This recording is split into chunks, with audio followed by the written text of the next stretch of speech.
Radio Samán es una emisora digital de la Facultad de Derecho y Ciencias Sociales de la Universidad ICESI. Haciendo radio buscamos integrarnos, debatir y crear.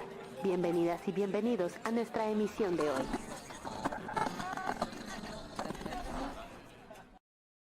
Bueno, hola a todos y todas los que nos acompañan el día de hoy. Hoy estoy muy feliz de estar acá con ustedes. Damos la bienvenida a esta nueva temporada de No se aceptan piropos. Volvemos con una nueva imagen. Vamos a tener un formato podcast. Venimos recargadas y llenas de mucha esperanza por trabajar estos temas que nos apasionan. El día de hoy tengo una invitada súper especial. Tengo el privilegio de ser su estudiante. La tengo en el salón de clases. Comparto con ella acá en la universidad. Ella es Sofía Carvajal. Hola, profe, ¿cómo estás? Hola, Andra, muy bien. ¿Y tú? Muy bien. Gracias por aceptar la invitación y por acompañarnos. A ti muchísimas gracias. Yo encantada de estar aquí en este espacio. Bueno, profe, entonces demos inicio. Me gustaría que antes te presentaras, nos hicieras un perfil tuyo, nos contaras quién eres, qué haces. Bueno, mi nombre es Sofía Carvajal Ríos. Yo actualmente soy profesora, todo el tiempo, a toda hora, en todo momento, incluido redes sociales. Ese es mi perfil, digamos, profesional en este momento.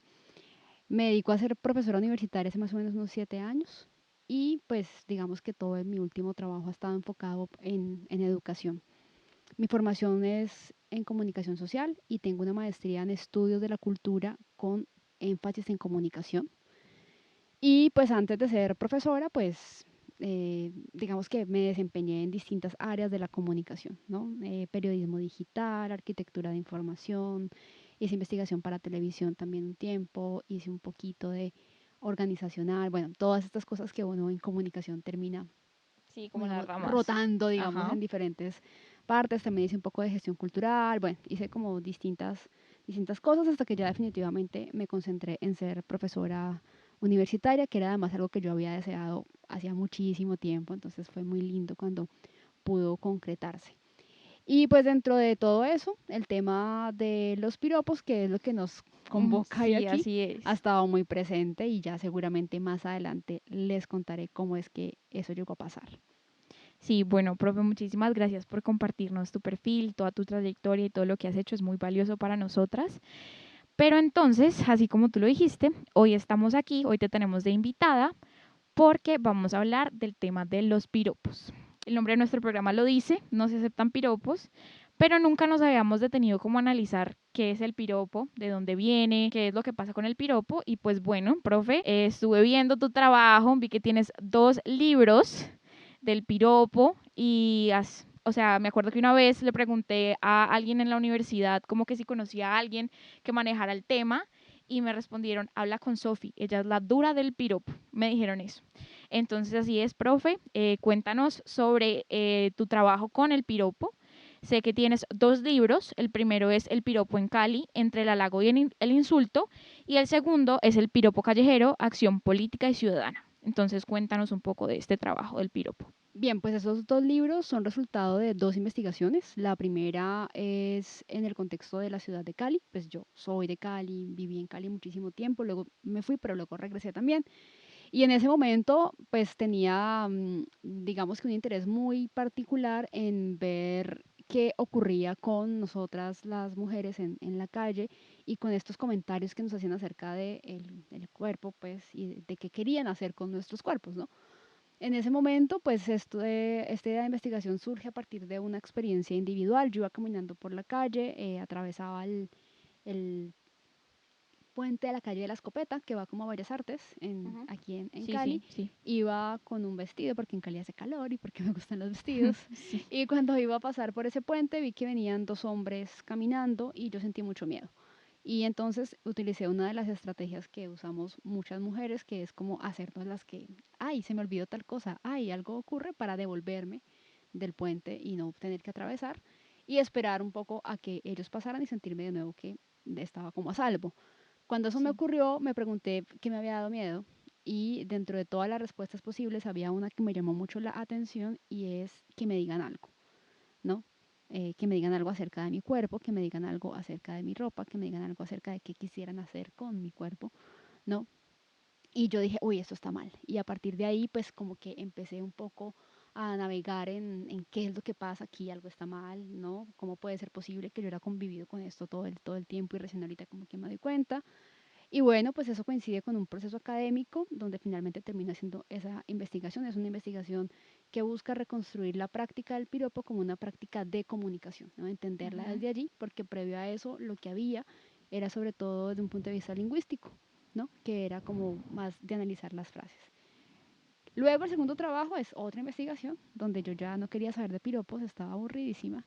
Además porque me decían como, no, la piropóloga. Sí, no, Sofía, es la que sabe de La piropos. piropóloga. Sí, me preguntaban, ¿cuál es el piropo más lindo que te han dicho? ¿Cuál es el más feo? Y yo como, no, no va de eso. Pero bueno, ya estaba un poco como cansada del tema y lo veía agotado. Pero ocurre que los temas siempre se revisitan y más cuando pues atraviesan las entrañas de una sociedad y atraviesan temas como el machismo, bueno, como esas cosas tan arraigadas pues estructuralmente. Entonces ocurre que yo ya no quería trabajar más acerca de los piropos y estaba viviendo en la ciudad de Quito. Y en Quito, pues me encuentro con que allí había toda una iniciativa para abordar el tema del piropo callejero como una forma de acoso. Y cuando eso ocurre, yo digo, aquí hay otra oportunidad, ¿no? Aquí ya otro mundo ha cambiado del mundo de hace unos años que yo tenía que convencerlos de que el piropo era un buen tema para poder investigar a un mundo en el que se estaba preguntando qué puede hacer el Estado para que esto no ocurra. Y ahí aparece la segunda investigación, que es una investigación ya, digamos, con unos componentes, si se quiere, más contextuales, algunos temas también históricos toma, y revisa dos ciudades que son Quito y Bogotá. Listo, profe. Muchísimas gracias por todo lo que nos acabaste de contar. Es una experiencia pues súper enriquecedora y también pues todo el trabajo que hiciste también es un trabajo etnográfico, diría yo, de todo esto que pues nos hace, nos compete. Y me llama la atención esa experiencia que nos cuentas, que todo parte de una experiencia personal. Entonces, me gustaría preguntarte sobre cómo un piropo te pudo generar ese miedo. O sea, ¿cómo llegaste a que eso te generara miedo? ¿Cómo por qué? Bueno, yo siempre he tenido como una alta sensibilidad a las palabras, que eso también creo que es importante. No estoy para nada de acuerdo con esa idea de que las palabras se las lleva el viento. Y de hecho, bueno, tengo un taller con ese mismo nombre Vayan al también. taller de la profe. Y tiene que ver con eso, ¿no? Con una subvaloración todo el tiempo de la palabra hablada como algo que o no tiene valor, ¿no? Entonces hay una sociedad que te dice, si no está escrito, entonces no sirve. ¿Dónde está el soporte escrito de tal cosa? ¿O dónde está la imagen? ¿O dónde está el audio? ¿O no? Una cosa así, pero parece ser que lo que decimos a otra persona, como que no pasa nada con eso. Ujú. Yo he tenido mucho lío siempre con esa idea, me parece que le ha hecho muchísimo daño pues no sé, a unas formas de producir conocimiento distintas, ¿no? Creo que también allí hay una imposición tremendamente fuerte de una visión muy colonial de lo escrito, de lo que está Súper patriarcal. De respaldado hecho, ahorita que lo también, decías, sí. lo pensé completamente. Y en ese sentido, esa sensibilidad como por la palabra hablada, para mí ha sido muy importante porque yo pongo mucho cuidado a lo que la gente dice y tengo un superpoder que es recordar las palabras de las personas tal cual como los dijeron, ¿no? Incluso a veces la gente es como que, uy, pero esa memoria, pero no es memoria, es como que realmente yo recuerdo como las expresiones que la gente utiliza o como lo dice. Esa sensibilidad finalmente al habla, creo que fue muy importante en haberme podido dar cuenta que allí había algo que era importante para mí, que digamos que no estaba bien, cuando en medio de toda la cantidad de posibilidades de lo que me podía pasar con ese par de personas allí, yo me fijo es en la de que no quiero que me digan nada, no quiero que se me acerquen al oído y me digan que tan rica para tal cosa, ni que esa faldita para no sé qué, no quiero además porque es ese ingreso a la intimidad finalmente sin consentimiento, ¿no? La Sí. palabra también es una forma de ingreso a la intimidad, ¿no? Y la gente, digamos que la subvalora muchísimo. Entonces, yo creo que allí hay como una primera cosa en el tema de lo sensible y cómo producir miedo pues finalmente, porque yo creo que pasan dos cosas. Uno, siempre ese es un indicador de otras violencias posibles, Ujú. ¿no? Que está todo el tiempo remarcándose. Dos, creo que es de la más invisibilizada que hay.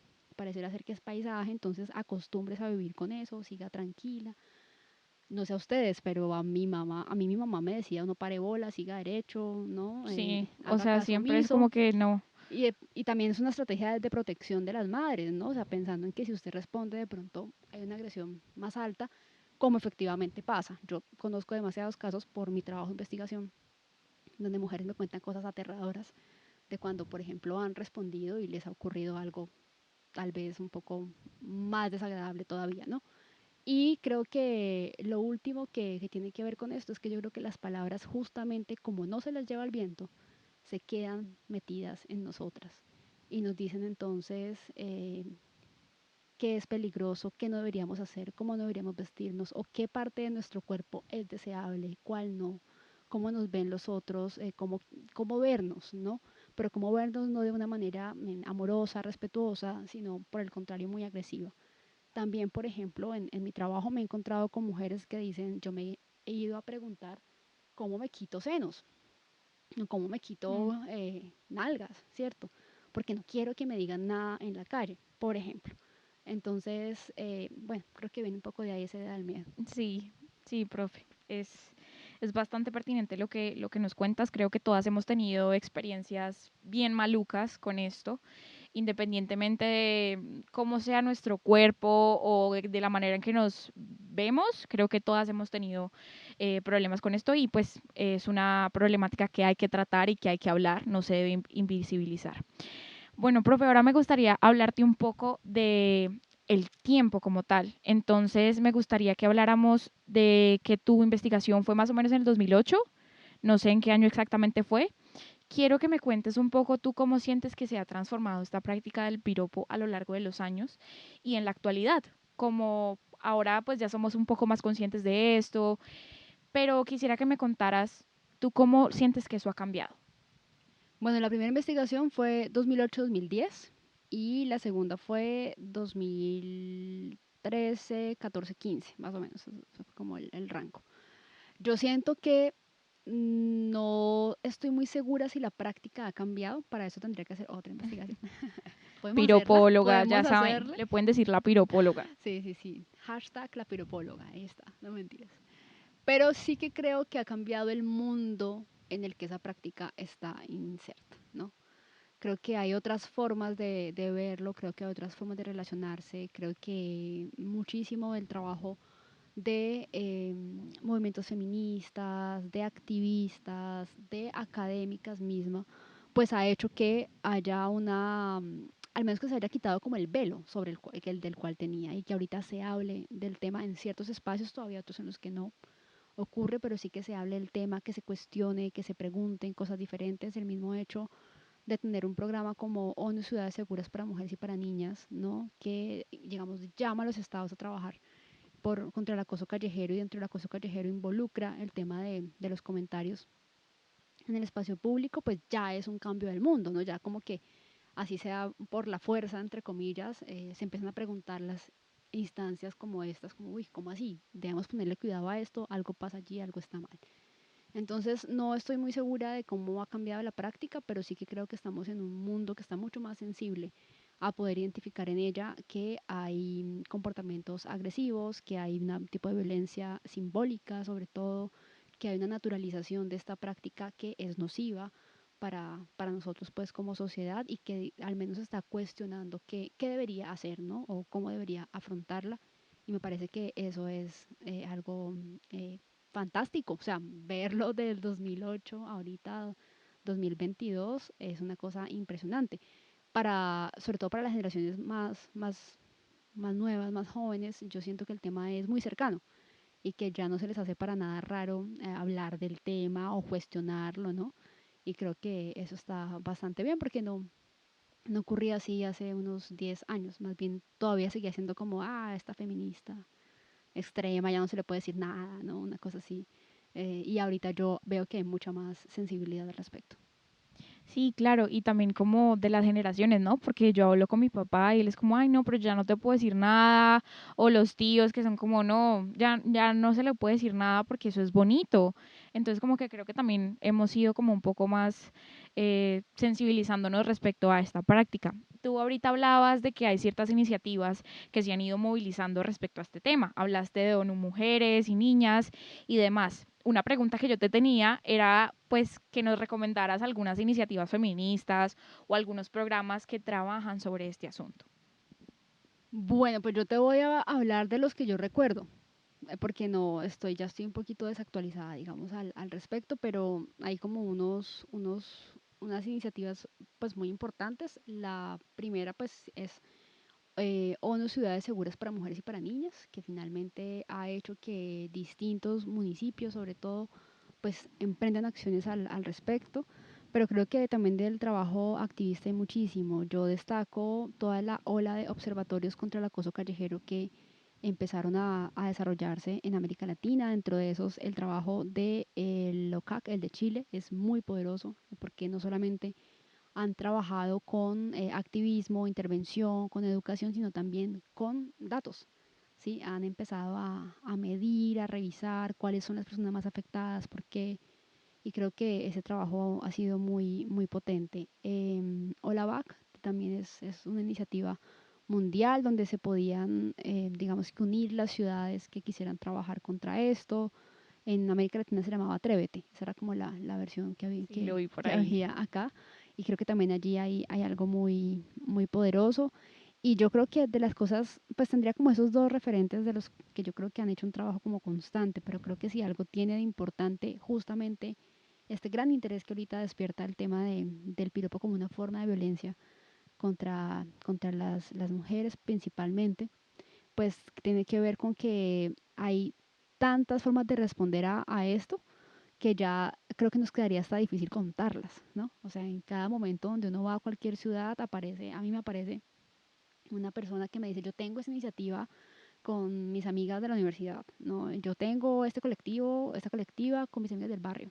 Estamos trabajando contra esto en tal parte, artistas que me dicen, te regalo este sticker que estoy trabajando sobre este tema, ¿no? Entonces creo que eso me parece muy lindo, como cada vez menos centralizado lo que se hace al respecto, y creo que más bien súper diversificado y nos habla también de justamente esas formas donde se puede mover mucho más este tema, que es en lo micro, ¿no? Que tal vez es donde más necesita que se hable, que se converse y demás. Increíble, profe. La verdad es que sí, nos hemos ido movilizando cada vez más y cada vez más.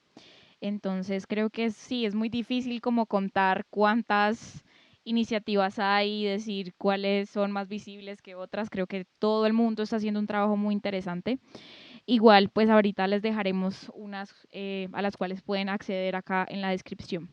Bueno, profe, quería preguntarte acerca de cuáles las diferencias que tú notas de los piropos en las ciudades que estudiaste, porque tú hablas de eso, de las diferencias que hay, porque son contextos culturales distintos, el idioma en ciertas formas también es distinto, porque sabemos que un piropo en Cali no es el mismo de Bogotá, ni es el mismo de Quito. Entonces, cuéntanos como qué diferencias encuentras como en esta práctica en estas ciudades. Bueno, una de las principales conclusiones a las que yo llego en el trabajo es que finalmente, aunque la práctica del piropo callejero es común a diferentes ciudades en América Latina, particularmente, que es como lo que me interesa estudiar, aunque es común y aunque podríamos encontrar muchos rasgos también similares, hay un componente muy particular que lo da la ciudad en la cual está ocurriendo. Y la ciudad le aporta, yo creo que al menos tres aspectos que son muy, muy importantes. Primero, hay como todo un perfil identitario, ¿cierto? Entonces, el piropo tiene por alguna razón algo que ver con esta idea de es que las mujeres de aquí o son muy guapas, como en el caso de Cali, ¿cierto? Entonces, las mujeres caleñas son como las flores, son divinas, hay que decirles cosas, ¿no?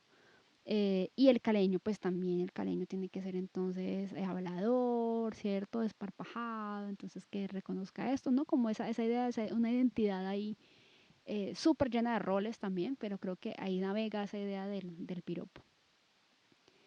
En una ciudad como Quito, por ejemplo, esa idea de lo identitario está ligado al tema de la salquiteña, que es verlo como también algo que es propio pues de los quiteños, pero es una suerte como de humor con doble sentido. ¿no? Ok. O picardía, más bien, es como la idea de la picardía, entonces de yo poder jugar contigo y decirte algo, pero no es tan en serio, es realmente como por un poco bromear, ¿no? Entonces es como somos juguetones, somos así, esa es un poco como la onda, aunque también hay generaciones, sobre todo ya de personas mayores, que lo ven como una forma de halagar a las mujeres y de enamorarlas, que ese es como el otro perfil que digamos está de por medio. Y en una ciudad como Bogotá había pues como un tema muy fuerte arraigado también a, era muy notorio el tema de la clase, ¿no? De la clase social. Entonces, decir un piropo de tal manera habla de unas buenas costumbres, en este caso asociado al perfil del cachaco, ¿cierto? Que Ujú. digamos es la persona de buenas costumbres, que sabe hablar de una forma poética, digamos que entre comillas, educado, ¿no? Como, entonces ese piropo sí es el aceptado. Y por el contrario, el guache, ¿no? Que es entonces el de la calle, el que te dice cosas que podrías considerar ofensivas o burdas o agresivas, pero es porque, entre comillas, no se ha educado o es porque, claro, como es de esta clase social, entonces es que es así. Entonces, cada ciudad tiene una forma de justificar que esa práctica esté instalada dentro de su imaginario como algo que o es propio de ellos o simplemente hay que mantenerlo porque hace parte de esa imagen que se tiene. Y por supuesto hay muchísimas variables que tienen que ver con el tema del tipo de lenguaje que se utiliza, las comparaciones que se hacen, ¿no? Las mismas formas en las cuales digamos que se sublima o no lo que el comentario hacia las personas, pues tienen que ver también con lo que cada ciudad le va a implicar. Una ciudad como Cali es mucho más directa, por ejemplo, al momento de comentar algo, a una ciudad como Quito, donde hay como un juego un poco más encubierto. Bueno, digamos que cada ciudad le va a dar su componente, pero lo que sí sigue siendo permanente en todas es justamente lo agresivo que termina siendo, ¿no? Lo frecuente también que es, y lo extrañamente legitimado culturalmente, ¿no? Como algo que o pues pasa y hay que dejarlo que esté ahí y ya está, o pasa y está bien que pase. Sí, profe, la verdad es que sí son como cosas que tienen diferencias, pero a la vez es como que tienen cosas muy, pues muchas semejanzas. Ahora yo quisiera preguntarte algo muy curioso y fue que cuando yo busqué en internet la palabra piropo me salió una piedra preciosa. Cuéntanos un poco de eso, profe. ¿Cómo así que es una piedra preciosa y también es algo que le decimos que los hombres acostumbran a decirnos? ¿Cómo es Sí, eso? bueno, digamos que parte como también del problema pues que genera pensar que el piropo es una forma de acoso, que es una cosa que fastidia muchísimo en sociedades como la latinoamericana, pues, ¿no? Como así, que yo soy un acosador, pues, de gente que está linda, ¿no? Es lo primero que se viene, ese es como digamos, el primer pensamiento que aparece, pues, en ciertas personas, por supuesto. Y mucho de esa confusión o de esa resistencia pasa porque llamamos de la misma manera a cosas que son antagónicas, Ya. más allá de hablar de la piedra todavía, y es como que a ti te dicen perfectamente cómo te fue en el trabajo de esta mañana, en la clase de teoría de la comunicación. Y Andrea le dice a los papás, no, me echaron piropos. Bueno, Andrea no va a decir eso, pero digamos, otra persona diría como que me echaron piropos, me echaron flores, ¿sí? Como que estuvo genial. Tu novio te dice qué guapa que estás y tú lo asocias con que me acaba de decir un piropo, ¿cierto? Entonces, como que hay toda una lectura súper positiva que está vinculada al tema del halago, ¿no? Acerca de que eso también es un piropo.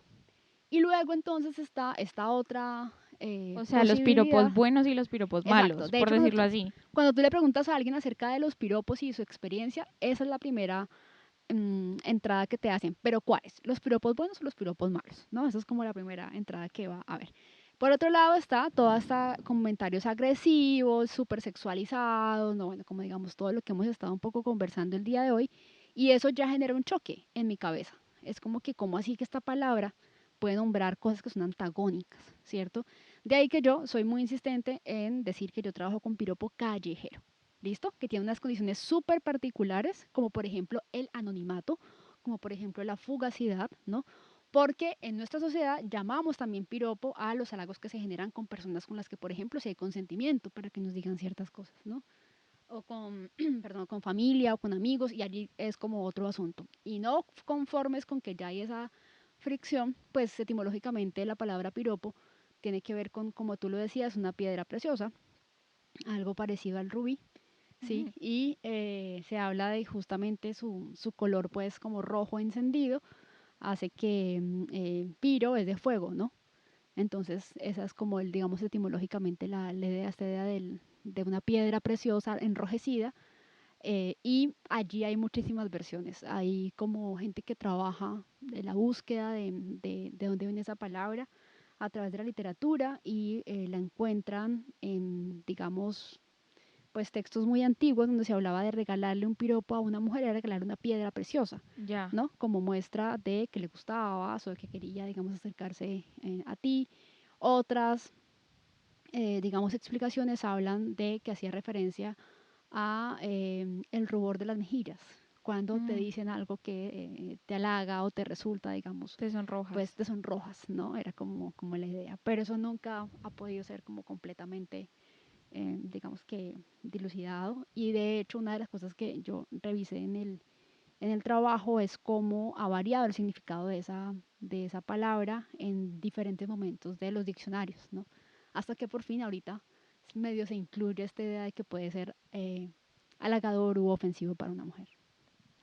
Sí, es muy interesante ver cómo se ha transformado a lo largo de los años, como una piedra preciosa o la expresión de las mejillas y luego ver como que es algo que nos dicen, es algo pues muy, muy curioso ver cómo se ha ido transformando. Profe, yo también te quería preguntar acerca de las regulaciones legales que hay frente al acoso callejero, que me contaras un poco sobre cómo se han ido transformando, que habláramos un poco de cuáles son las disposiciones legales que hay en este momento respecto al acoso. Bueno, yo ahí te cuento como lo poquito que sé, porque realmente ese no es mi tema y hay gente trabajando específicamente en eso ahorita, desde lo jurídico, ¿no? Que digamos hay allí todo un campo. Mi acercamiento tiene que ver con que digamos, en sociedades como la anglosajona, ¿sí? Norteamérica, Inglaterra, pues todo el tema de la tipificación de acoso ha estado como muy clara, ¿sí? Y donde posiblemente incluso eh, una mirada puede ser considerada una forma de acoso y yo tengo, digamos que unas instancias como legales, un procedimiento particular que puedo sencillamente ejecutar y ya está, o sea, como que se va a resolver, ¿no?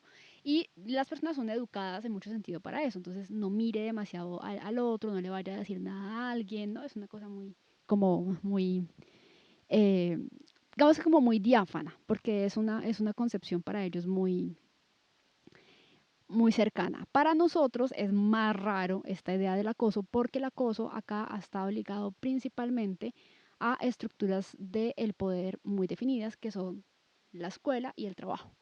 Entonces, cuando hablamos de una tipificación de acoso es donde hay una estructura jerárquica evidente, ¿no? Entonces, tu jefe te dice que tal cosa, ¿cierto? Tu profesor te dice que tal otra. Tú, sí, hay como, digamos, una estructura muy clara. Intentar llevar el piropo callejero a una forma de acoso ha sido todo un rollo en estos países, pues porque allí la jerarquía es estructural, ¿no? Y allí la jerarquía es entender que hay personas que piensan que pueden decirle a otras personas algo acerca de sus cuerpos, un comentario sexual y que eso ya es suficiente, pero cuando digamos hay ya como el tema probatorio de, bueno, quién te dijo qué, cómo y cuándo, pues es casi que imposible porque fue un desconocido, pasó en 3 segundos, Claro, no hay prueba de nada, ¿no? Y eso ha hecho muy complejo que, digamos que prácticas como la del piropo puedan entrar dentro de esas posibilidades legales. Sin embargo, hay casos en Perú sé que lo hay, en Lima específicamente hay como sectores donde te multan, por ejemplo, al respecto. Sé que Chile también se estaba dando la pelea por hacerlo, Uruguay también lo estaba haciendo, pero hasta donde yo conozco todavía no hay como una posibilidad de, digamos, generalizar o hacerlo ley finalmente, ¿no? Para que pueda ser aplicado, sino que termina siendo como pequeñas iniciativas en las cuales esto ocurre o incluso en ciertos círculos. Por ejemplo, cuando estaba Pepe Mujica en Uruguay, recuerdo que parte de su disposición era que ninguna persona que trabajara en el Estado podía hacer comentarios a las mujeres acerca de su cuerpo, por ejemplo, ¿no? Entonces, como que era, digamos, en los funcionarios públicos. Entonces, como que todo está todavía muy sectorizado porque ha sido muy complicado hacerlo de una manera, pues, digamos a nivel de ley, ¿no? Pero sí sé que hay muchísima gente trabajando eso. Sé que, por ejemplo, Gabriela Espinosa, que es una académica también que trabaja el tema, Marcela Gómez, también en la Universidad de los Andes, ¿no? Como que han trabajado el tema de cómo hacer para que jurídicamente allí también pase algo.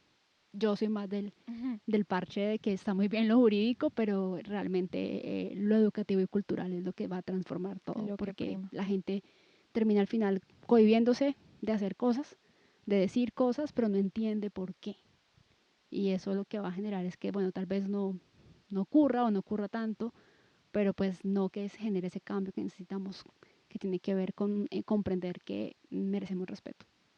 Bueno, profe, ya para llegar al final, para finalizar esta entrevista tan maravillosa que hemos tenido contigo sobre el piropo, me gustaría preguntarte, ¿tú por qué consideras que el feminismo es importante? ¿Por qué consideras que estas charlas que tenemos de construirnos, de reflexionar, de hablar sobre lo que nos pasa son importantes?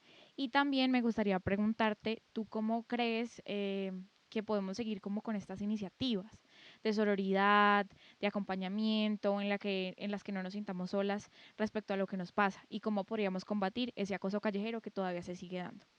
Bueno, yo creo que esa pregunta del feminismo es tremenda. Es Ujú. como atraviesa muchas cosas, pero yo creo que las iniciativas que se han denominado feministas, ¿no? Que han, digamos, pretendido trabajar temas de igualdad, como de respeto, ¿no? Creo que le han dado al mundo otra mirada acerca de temáticas que parecían estar muy resueltas y llenas de certidumbres, pero de certidumbres que estaban todo el tiempo generando dinámicas de discriminación, de subvaloración, ¿no? De finalmente de desequilibrio.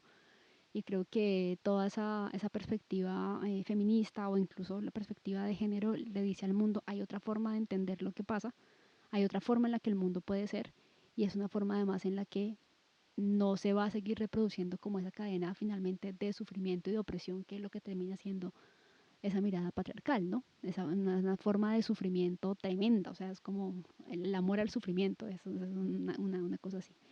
Y creo que eso ha sido súper potente porque nos ha permitido conocer que otro mundo es posible, ¿no? Y que un mundo en el que además hayan otros valores es posible y donde haya menos sufrimiento es posible, donde hayan, digamos, una vida más conectada con otras formas de entender incluso lo humano. Y creo que eso es tremendamente valioso. Y eso se conecta con lo segundo, y es cómo podemos seguir haciendo para que cosas como el piropo callejero se transformen y demás. Yo creo que la respuesta viene justamente de lo anterior y es que está totalmente servida la mesa para que podamos inventarnos, hacer, crear mil formas de poder, digamos que responder o querer transformar una práctica como esta, pensando en que es una práctica de siglos, ¿cierto? Y que nos va a tomar seguramente un muy buen tiempo poderlo hacer, pero también en que tenemos toda la alegría, la creatividad, ¿no? La inventiva, la posibilidad de conectar con otros y con otras, de crear otras nuevas generaciones también, pues que eso está también a la vuelta de la esquina y pues también como que lindo que pueda ocurrir.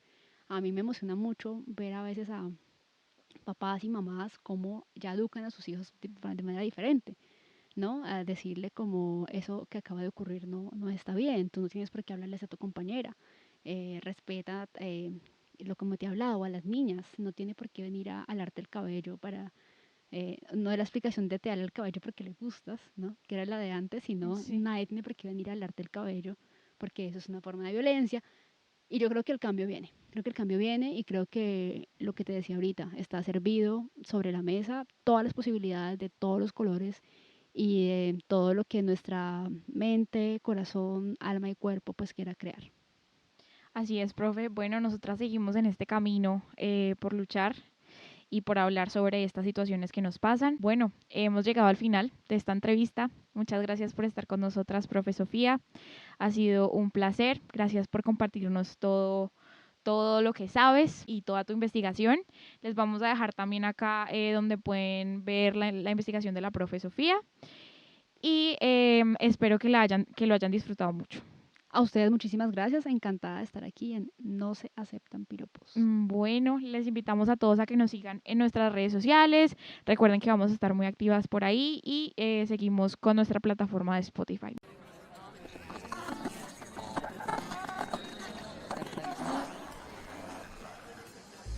Radio Samán, voces que conectan. Radio Samán. Radio Samán es una plataforma radial de la Facultad de Derecho y Ciencias Sociales de la Universidad ICESI. Sigue nuestras transmisiones de lunes a viernes por YouTube en www.youtube.com/c/Radio Samán o encuéntranos solo como Radio Samán. Para más detalles de la programación y la plataforma, estamos por Instagram en @radio_samán. Bienvenidas y bienvenidos a nuestra emisión de hoy.